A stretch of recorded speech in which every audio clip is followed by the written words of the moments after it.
Good afternoon, everyone, and welcome to the Cryptid Crew podcast.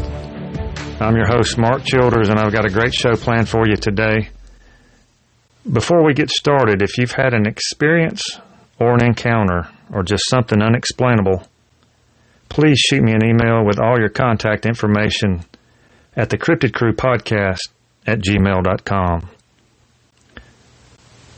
We're on location today doing something just a little bit different. We're at Springville Park in Opelika, Alabama. And I would like to welcome our guest and longtime friend, Jeff Picorni. Welcome, Jeff. Hey, Mark. How are you doing? I'm doing good. Good. Jeff's the Springville Park manager. On top of that, he wears a lot of hats for the city of Opelika, don't you? Yeah.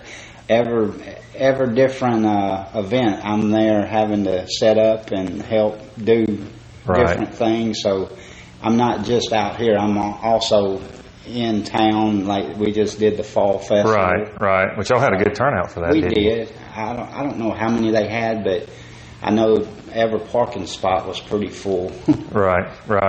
Yeah. I heard it was really crowded and a well-ran event. Yeah.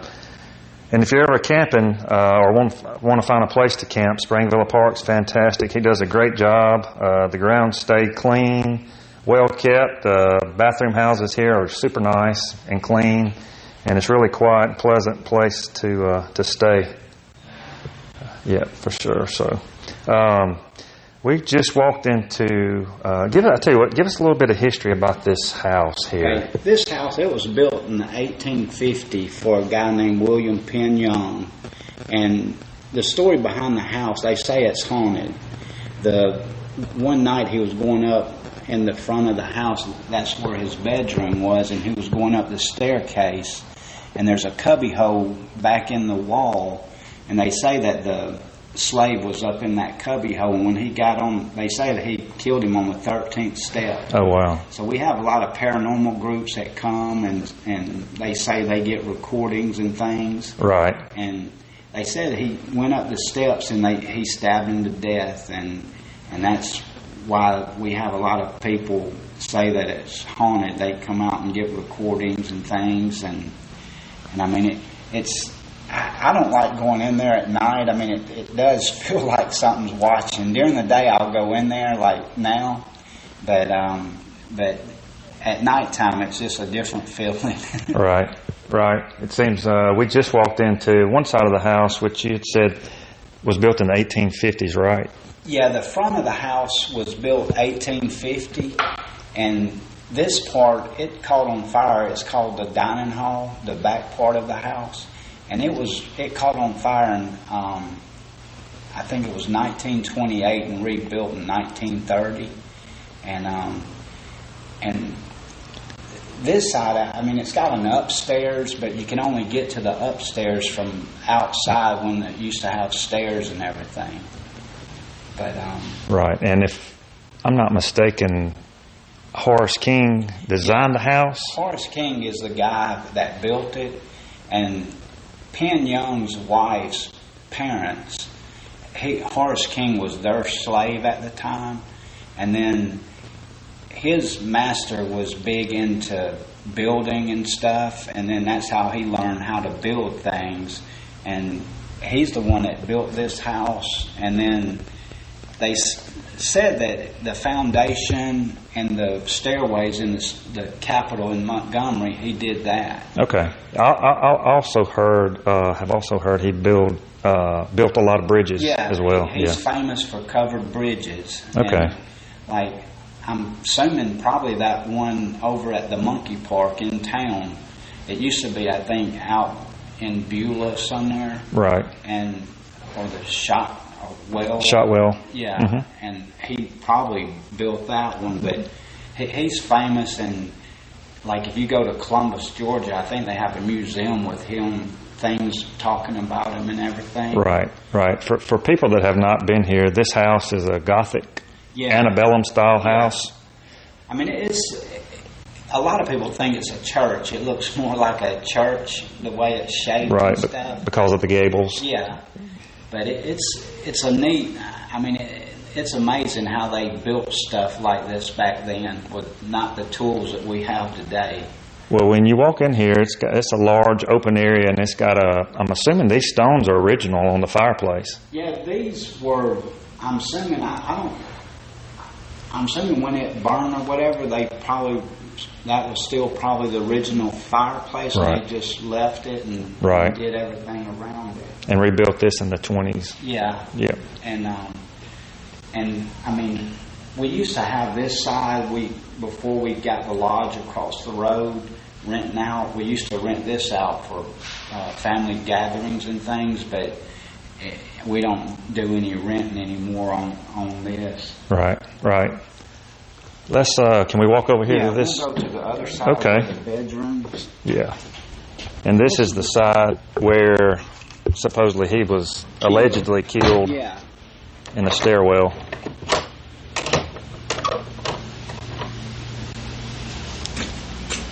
We'll go in. The room to the right on the bottom, they said that was like the ladies' music room.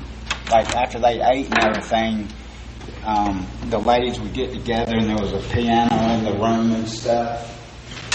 And let me ask you this before we go on in here. Now, how were these two connected at one time? Well, at one time there was a breezeway that went across, and you could access that side from this side. There's a door up top that you could walk. Second floor. Yeah. Okay. But it got in so bad a shape we had to tear it down. Right. And they never put it back up. So it used to be a walkway across here. There was pillars. You can sort of still see where they were. Right. And now, how long have you been here on these? I've been here 27 years. Okay. This August was 27. All right. And but yeah, and the floors in this house, the way I was told that it was made out of yellow pine, and they said it was from the timber out here on the land that they built the floors from. Right. He was a miner too, as well. Yeah, it was limestone, I think. The owner. Right. It's where the old quarry used to be. Right. If you go on 166, the road off of 169, and you can still see part of the house or office. It's made out of rock. Right. If you go over there, you can still see part of it. It was lime. I don't know. It was lime or something. And that's quite abundant in this area too. And then because at first he was, I think, digging for gold, and then he found out how much lime and stuff, and then he ended up having a business here, and then they built the house here, and it was built in 1850. But right. and this room, this is the one I was talking about. So we entered from the other side and walked into the right, where this is, I guess, a living area. Well, this was the ladies' music room. Music room, okay. Like after they ate and everything, I guess they would come in here and tell stories and things and play music. And at one time there was a group, I don't know if it was true or not, but there was a scout group that spent the night in here, was going to spend the night. And one of the kids, it was storming that night, one of the kids came in, he forgot something. He came in here, and they said that they were wondering what was taking him so long. So one of the people in charge came back in, and he said that they seen some lady playing a piano in a red dress. Oh wow! Like an apparition sitting at the piano playing.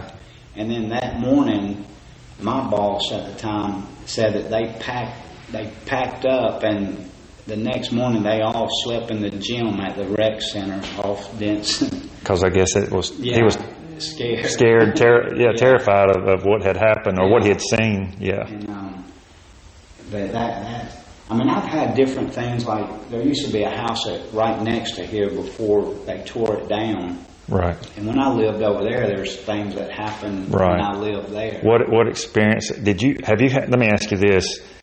Prior to you coming out here, 27 years ago. Had you even thought about paranormal or cryptids or anything like that at all? When I was young, my dad used to, he was a manager at Diversified Products, but it's no longer here, but he would have company picnics out here, and I was probably 9 years old and would come out to them and stuff, and I never thought I would live out here. Right. I mean, because I was 7 when I was adopted, and I mean, growing up, I've heard stories about the place, and I never ended up thinking I would be living here. You would be here, right? Yeah. But the house that I lived in, they tore it down, but we've had experienced things happen inside it. You have yourself, yeah, personal. Yeah. Can you elaborate on any of that? I mean, like one time, my wife was coming home from the grocery store or something, and she was going in, and we had a room to the left, and back then they had a lot of deadbolt locks where you would slide them, and then you could put a lock on them. Well, they came home, and that deadbolt, we could never move it because it had so much paint on it. Right. Older. Yeah. Older home. Yeah. Mm-hmm. It was probably 70 years old or long older. And that door, you couldn't lock it, but they came in and it was locked from the inside. And so I ended up having to take the door off the hinges to get in there. And nobody was it was in the room to lock it. Yeah. Right. And then one other time, our dog, we had a couch, and our couch the back of it was facing our bedroom door. And he would get up on the back of the couch and just start growling at our bedroom like he's seen something.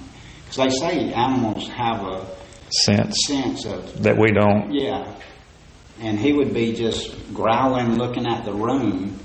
And then another time is when we was in the bedroom, the dog, we had his bed and everything in the bathroom, and we seen him pulling everything from the bathroom into the kitchen, so I don't know if he's seen something, but he was acting strange, yeah. And he was getting out of the bedroom. Right.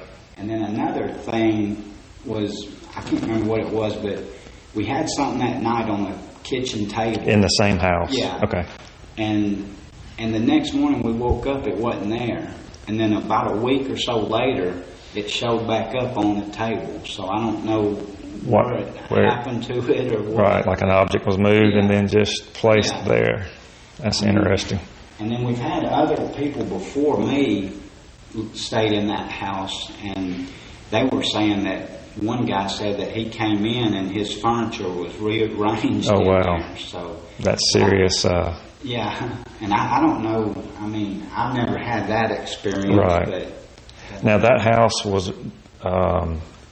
How long was that house here? Do you know? And was it built by Horace King or Penn Young? I don't know exactly, Mark, who built it. But it was here. It was an old house. I mean, it. Right. I think I remember it. It was just at the front, wasn't it? Yeah. I mean, it was probably 60 or 70 years old or older. Okay, so it's probably built in the 40s, probably. Yeah. Probably the 40s. Yeah. And but other people stayed in there, and like one guy, I think he said he was laying in bed and he looked up and it looked like a guy standing over him with a big brim hat. Oh wow! But I don't know who that would have been or what. Right. But how did he mention how he reacted to the what he saw? Well, I think he just froze up for a minute. Right. But I think if I'm not mistaken, it was either, if it wasn't in that house, there was a trailer next to it. Okay. But I think he lives local here. Okay. Still lives in this area. Right. And I know we've talked before, and you've had a picture taken at your house that you live in now. Yeah. That's really interesting picture, and you can definitely see I'll let you explain it. Yeah, I mean, my son got a new phone one year, and we had the side door open, and he was taking a picture out the door. And in that picture, he said, "Mama, look." And in that picture, there's a face of a lady, and Right. it's right at the edge of the door. It's like she couldn't come in or something, but I mean, you can see her nose and eyes and everything. Right, right. I have seen that picture, and I've looked at it multiple times, and there's no doubt there's a figure there, and it looks like a lady standing there in a dress, what looks like to be a dress. It looks like a white dress or shirt on. Right. Or something. And you can see through her outside because you can see the trees outside, but yet you can see. I used to have a screen that you would Velcro, and you can see the Velcro that's taped to the door frame. And but I don't know why, unless something happened down there by the house, because that house was moved in, and I don't know why she would have been down there. No, unless it's just a property. Yeah. And I've heard people say or mention that it's not necessarily the house that might have some type of activity, paranormal activity. It may be the grounds, and it very well. Speaking of that, though, Mark, the house we tore down that I used to live in, one of the paranormal groups went over to where it was, and they have these sensor things. Right, like an EVP? Yes, or maybe? Something like that. And they said it was just going crazy, and it was over there by where that house was. Right, right. I mean, there's a lot of different stories that's been out here. So, from what I understand, Penn Young what I've researched, was a cruel, in quotations, slave owner, or plantation owner. And I'm just wondering, and that was here, correct? Yes. Okay, so I'm just wondering how, you have all that history involved through the years, and I don't know if Native Americans lived here at some point or not, or were on these grounds, or if there's ever been any. I know at one time there was, I think, Cherokee Indians that was out here. Okay. And the Indians from Spring Villa that lived here, they're the ones I think discovered the name of Opelika. Okay. Well, that means big swamp, I believe. Yeah. Okay. And I mean, I don't know where they all were. Right. Well, that spring, the name Spring Villa comes from the spring, correct? Yeah. Yes. Yeah. So it could have, could have been near water. Yeah. Could have set up, But like I said, it's typically from what I understand, it's the grounds itself that could have activity. But I might if you don't mind, I might put a link of that photo down at the bottom on the YouTube channel, so people can just check it out. I'll send it to you, and you can let them see it. Yeah, just hear comments. I sent it to you. We'll just have to see. Yeah, I'll see if I can find it. And but there's been a lot of different things. It's like one time my sister-in-law, when we lived in that little house, she was coming to see us, and she was tapping on the door real light, and she asked me if I had this big house rented out, and I said, "Nah." She said, "Well, there's a light-skinned black guy in a suit or something over there. We used to have horseshoes right out here." Right out front. Yeah. And she said it was somebody standing out there, and then by the time I got to the door to let her in, she said it's like he turned around and walked up under the breezeway where I was telling you the walk across was. Right. And she said it's like he just disappeared. So my wife and her got in the car and rode around the other side of the house and down by the swimming pool. And then I walked down toward the woods, but we never seen anybody. So I mean, did he disappear in front of her, or did he just disappear and just nowhere to be found? She said it looked like he turned around and started walking up on the breezeway steps and stuff. Right. And they went down toward the pool, and then I went behind the house toward the woods, but never seen anything. Right. So I mean, and that was another thing that had happened. So there's been several reports over the years of various activity on this property, and I'm assuming across the road too as well, where he's buried. Which, like I said, if for the listeners, if they have you haven't been here, it's in Opelika, Alabama.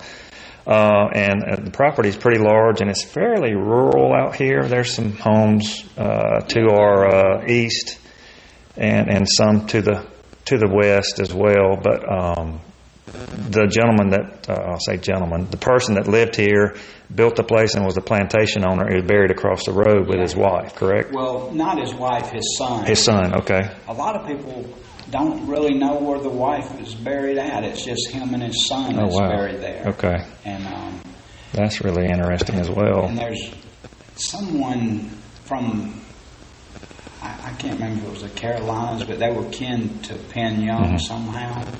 And they said they could never find anything where she was buried. No record. She was from Godwin, I think Alabama, somewhere in Alabama. Right. But I don't know if she's buried there somewhere. Right. But well, you want to walk over here to the staircase, or we can walk over here. It's just a really small spiral staircase, and this is where that he was killed, Mark. On the 13th step. I'm gonna make sure I'll step over that step. I know that's the one up here in the crack. Which one?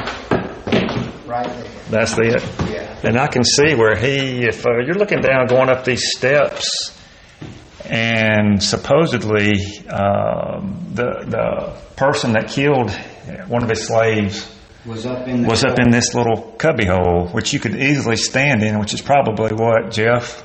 I'd say probably 5 feet? 5 feet. Yeah. Yeah, and about, 3 feet wide? So 3 or 4 feet wide? And back then, Mark, it was they probably had a statue or something. Right. Something in there, or a flower arrangement. Right. But back then, the only thing they had was probably candles to see to come up the stairs. So, I mean, you'd be looking down, you wouldn't be paying attention. No, because these steps are so close together, and like I said, they spiral up, and then, you'd be looking down, and if somebody was standing right there or hiding in that cubby hole, you would probably not see them. Yeah. But we're up here now in the second floor, and once you come up the stairs, Mark, the room to the right there, that's Penn Young and his wife's was their bedroom. Okay. And then the son's bedroom was across the hall. Across the hall. Okay.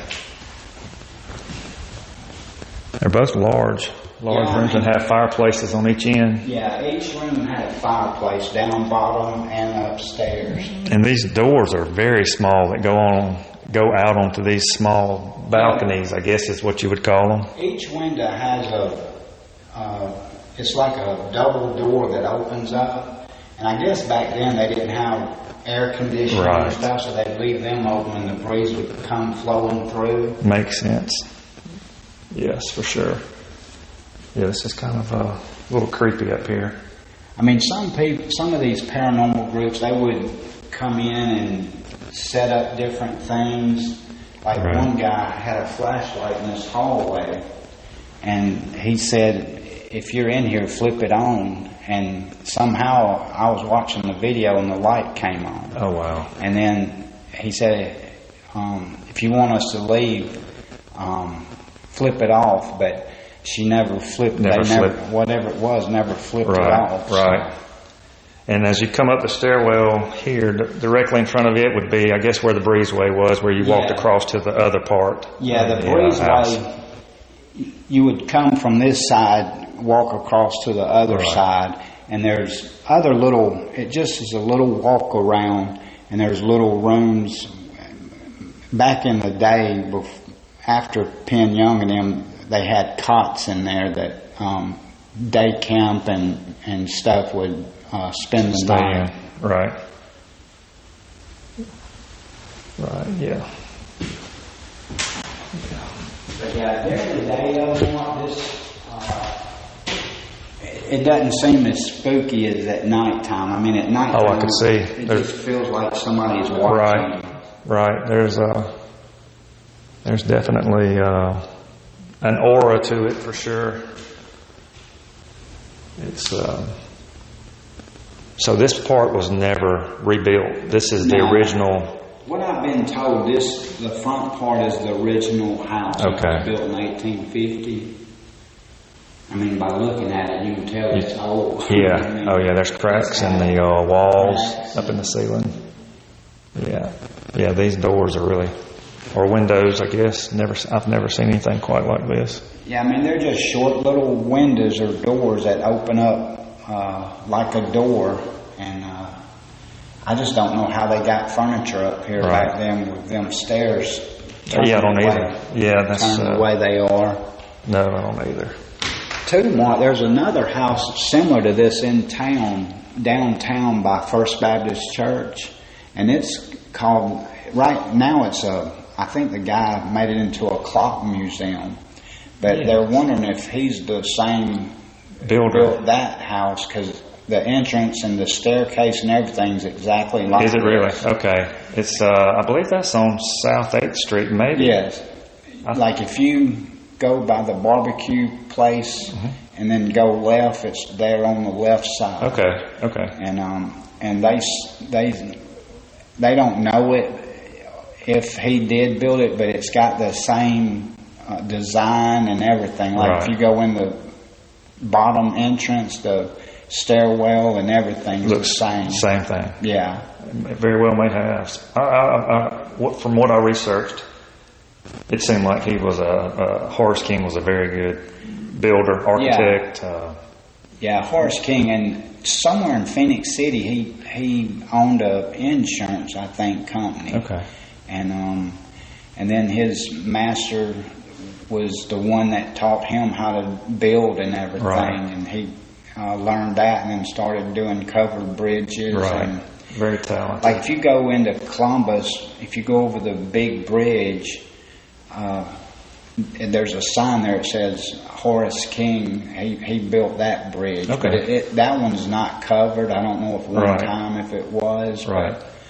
But good deal. You want to walk back down these steps? Make sure I skip the 13th. Yes, they used to say that step had blood on it would come back, but I've never seen it. Right. Well, it's and then that room marked down bottom here, this was like a guy's smoke room. They would come in here and after they ate and everything and smoke their cigars and probably tell stories and things.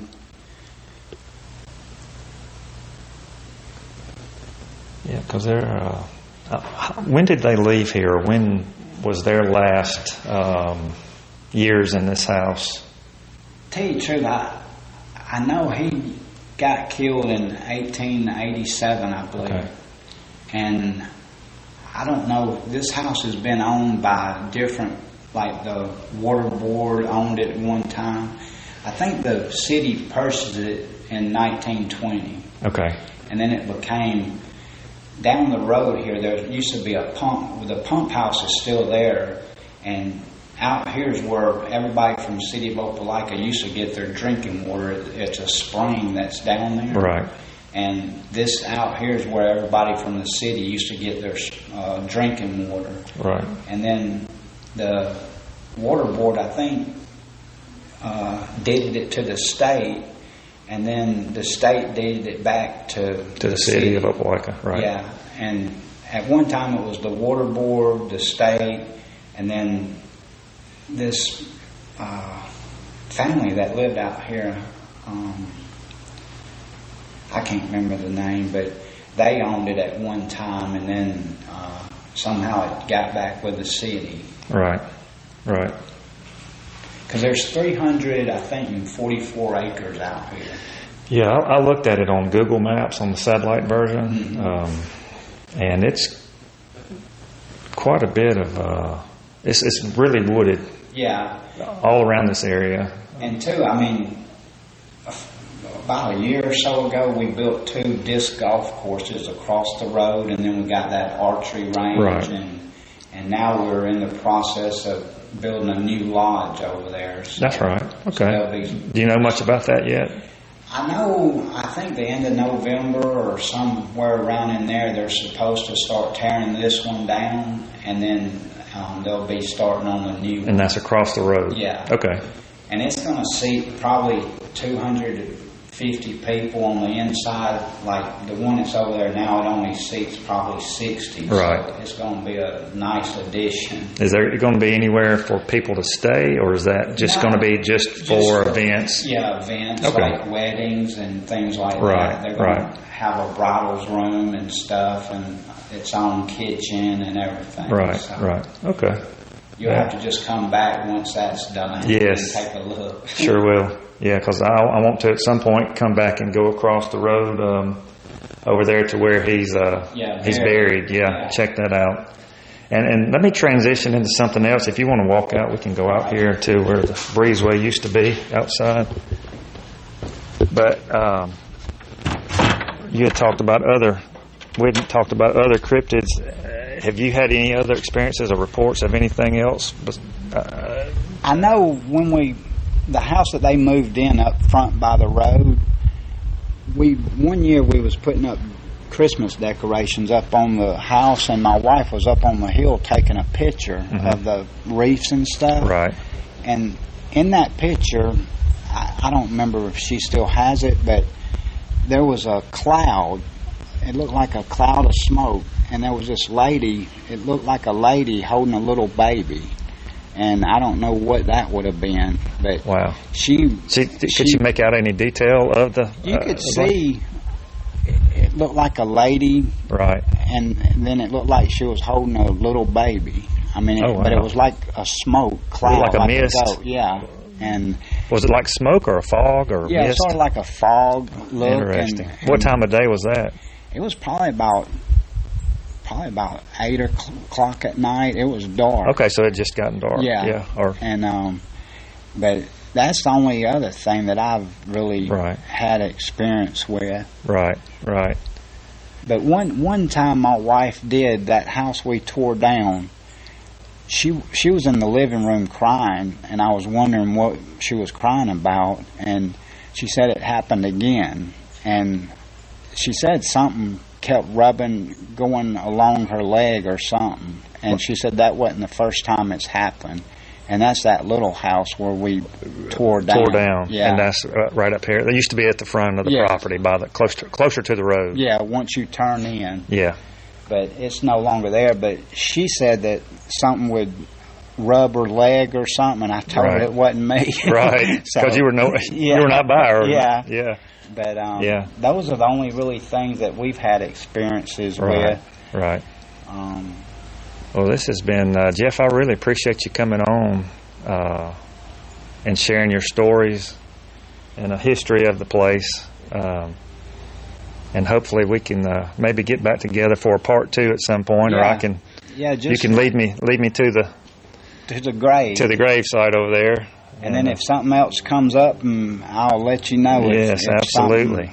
Happens, or if I see something. Yeah, keep me informed. And because see, I live here on the property, so I'm in and out. I mean, if I'm not here, I'll be back. So I live up by the road. Right. Well, if you've listening to the channel, like, share, and subscribe. And if you've seen something, had an experience or an encounter, just shoot me an email at thecrypticcrewpodcast@gmail.com. And again, Jeff, I really appreciate you coming on. Mark, you're welcome. Yes, enjoyed it. And again, like, share, and subscribe. And if you had an experience, just shoot me an email at thecrypticcrewpodcast@gmail.com. God bless, and thank you for listening to the show.